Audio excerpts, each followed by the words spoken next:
Good day, ladies and gentlemen, boys and girls, and friends and neighbors. Today will be day 2 of graphing rational functions. This particular function is a bit different than we've talked about in the past. Again, if you ever get to where if you get the feeling like I'm going too fast, pause the video, rewind the video. You will be asked to repeat a problem similar to this to find all the important aspects of a graph like this, of a function like this, on an assignment this Thursday. So without further ado, let me introduce you to myself. Today I'm Pirate Lee. What's up? What up? All right, let's get back to math. Stop the nonsense. All right. So here, I have this rational function, x plus 2 times x minus 3 divided by x plus 5. Step number 1, find the domain. The step number 1 is always going to be find the domain. Finding the domain is the same as finding the excluded values. Excluded values. Okay, values that you can't put into the function. The excluded values here are -5, because if I put in -5, then I'm going to divide by 0, and I cannot divide by 0. So x equals -5 is an excluded value. That's the domain. The other thing you need to look at, you need to look at the top of the rational function. Let's go green here. At the top of the rational function, the top does not equal 0 at x equals -5, because if I put -5 in, -5 plus 2 is -3, -5 times -5 minus 3 is -8, so the top is going to be 24. It's not 0, but the bottom is 0. The bottom is 0 at x equals -5. So what does that tell me? Ladies and gentlemen, that tells me that there is a vertical asymptote at x equals -5.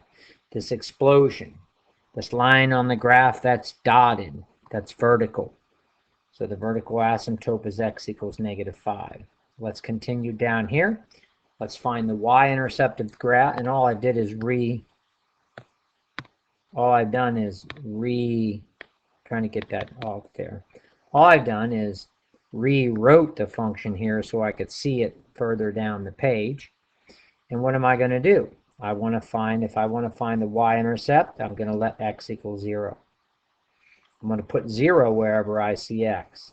All right, so that's going to be 0 plus 2, 0 minus 3,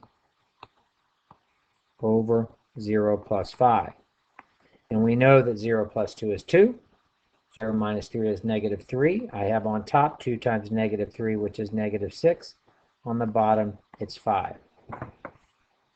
So the y-intercept, ladies and gentlemen, is this point right here, 0, comma, -6/5. Okay. Find the x-intercept. The x-intercept happens when the function is 0. When f of x is equal to 0. So when is f of x equal to 0? A fraction is 0 when the top is 0 and the bottom is not. This is going to happen when the top is equal to 0. So when here's the top right here, ladies and gentlemen, the top is x plus 2. X minus 3. I want to know when that's 0. And then this is what's different than the problem we did last week. So when is that rascal 0? Oh, pretty easy. That thing is 0 when x is -2. It's also 0 if x is equal to 3.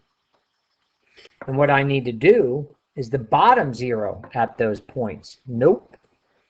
Let me move this guy over here so he's not in the way anymore. If I put -2, if I put this dude right here into this function, let's go yellow, on the bottom, it's not 0. So that is a 0 because negative 2 plus 5 does not equal 0. If I put 3 in there, 3 plus 5 is not equal 0 either. So that says these guys are indeed where f of x is equal to 0. So what are my x-intercepts? My x-intercepts simply are this then. Negative 2 comma 0 and 3 comma 0. X-intercepts happen, ladies and gentlemen, when the top is 0 and the bottom is not. Top is 0, bottom not. Bottom not. Bottom does not equal 0. So let's see what I have thus far. I have my domain, x equals negative 5, which led directly to this dotted line, x equals negative 5. I have my y-intercept, 0, negative 6/5. I have my 2x intercepts. That's a lot of information. The next thing I'm going to do is I better think about what happens towards the end when x gets real big. So what I'm going to go to the next slide here, and what I'm going to do is I'm going to, where do I have that? Oh, I think I have it on this one. Well, I'm going to insert a slide here, insert a blank page, and I'm going to rewrite my function. My function, if I'm not mistaken, was x plus 2, x minus 3 over x plus 5. And what I want to do is I want to think about what happens when x gets really big. Like when x goes to infinity. What I'm going to do, or when x goes to negative infinity. Those are the two things that I need to figure out, because that's what's going to tell me the end behavior of this particular function. Make sure I have the right x plus 2, x minus 3. I do. X plus 2, x minus 3 over this. So what am I going to do? I'm going to use this method that we called, and that first statement called the Cribbillion method. The Cribbillion method. And Cribbillion is a real number. It's just a really, really, really, really big real number. It's a big real number. And then I'm going to look at negative Cribbillion, which is another real number, but it's negative. And I'm going to evaluate the function at positive Cribbillion. So I'm going to come over here and I'm going to say, hey, what is f of, and I'm going to use f of Cribbillion, CRA for short. I'm going to put Cribbillion in wherever I see x. Cribbillion plus 2 times Cribbillion minus 3 over Cribbillion plus 5. And what is Cribbillion plus 2? Now I'm going to use the fact that this is a really, really, really big number. A really big number plus 2 is just that same big number. So this is going to be Cribbillion. Cribbillion minus 3 is still Cribbillion. Cribbillion plus 5 is still Cribbillion. And keep in mind, Cribbillion is a real number. What is Cribbillion times Cribbillion divided by Cribbillion? You guessed it. It is Cribbillion. So what does this tell me? This tells me this right here. Let me come back here, right here. As x goes to infinity, the function also, f of x, the function is going to go to Cribbillion. It's going to get really big. Another way to write that is the function is going to go to infinity. Okay, as x goes to infinity, the function goes to infinity. So now we're going to evaluate this portion as x goes to negative infinity. Okay?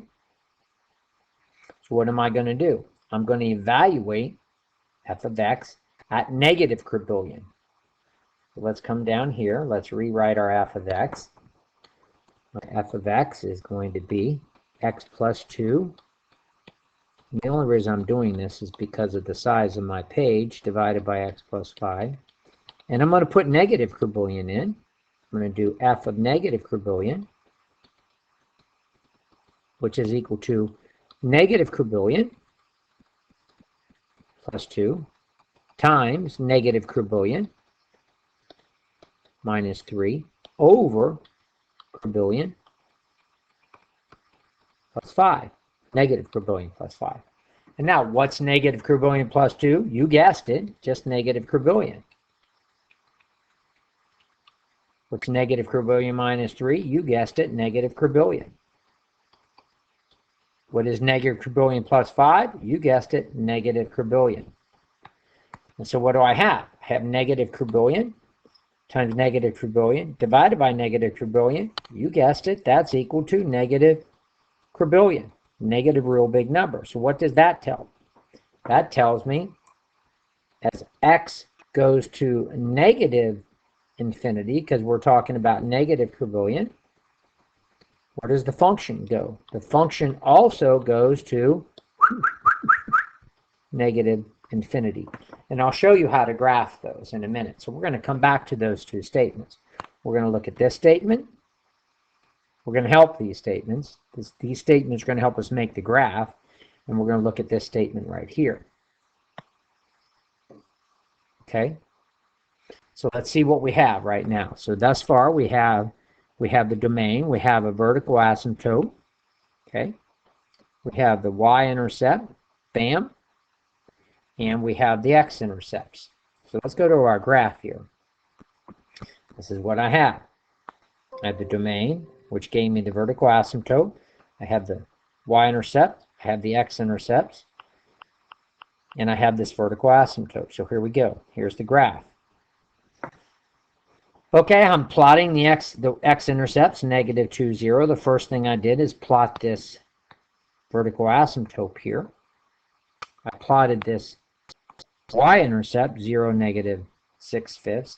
And here's the other x-intercept right here. This intercept is going to be 3, 0. Okay? What you need to understand is this graph does not cross the x-axis anymore. Okay?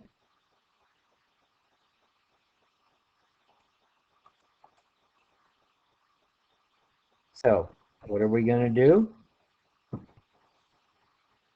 Oh, this is hard. What you need to do is understand that the graph explodes. It goes up or down at this vertical asymptote. So this one here, I'm going to do this. I'm going to graph the graph in blue. It has to come in here and it has to go up. It can't cross the vertical asymptote. It has to cross this x-intercept.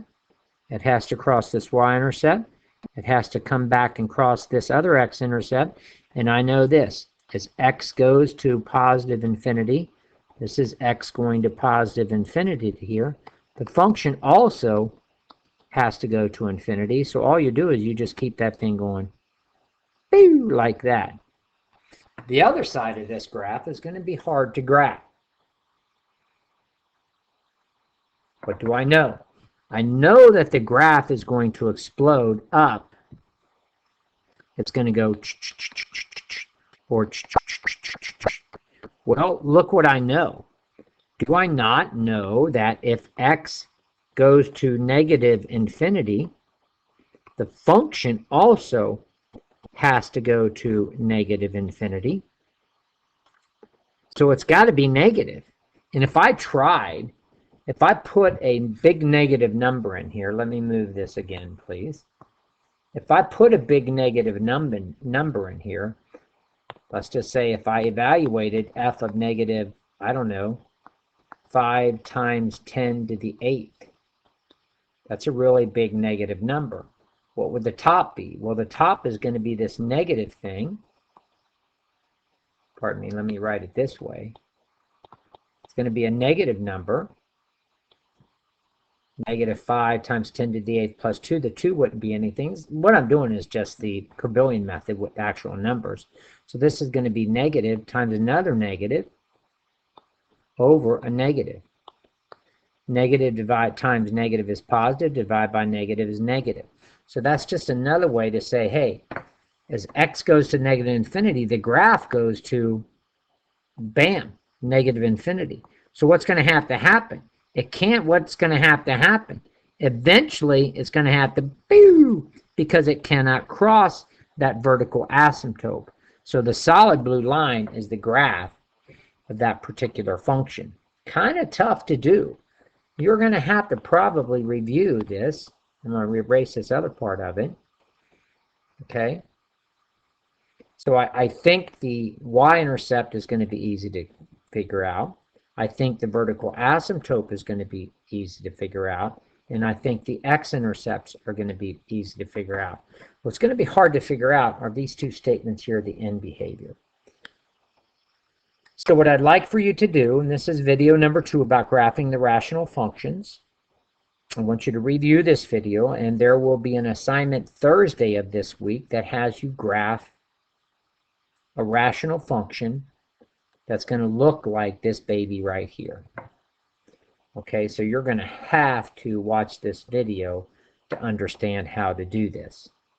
And you're going to have to justify on the paper that you submit, on the notebook paper that you submit, how you get all your answers. I mean, if you have a graphing calculator, it's even hard to see this with a graphing calculator. But I think with this video, I think you're going to be able to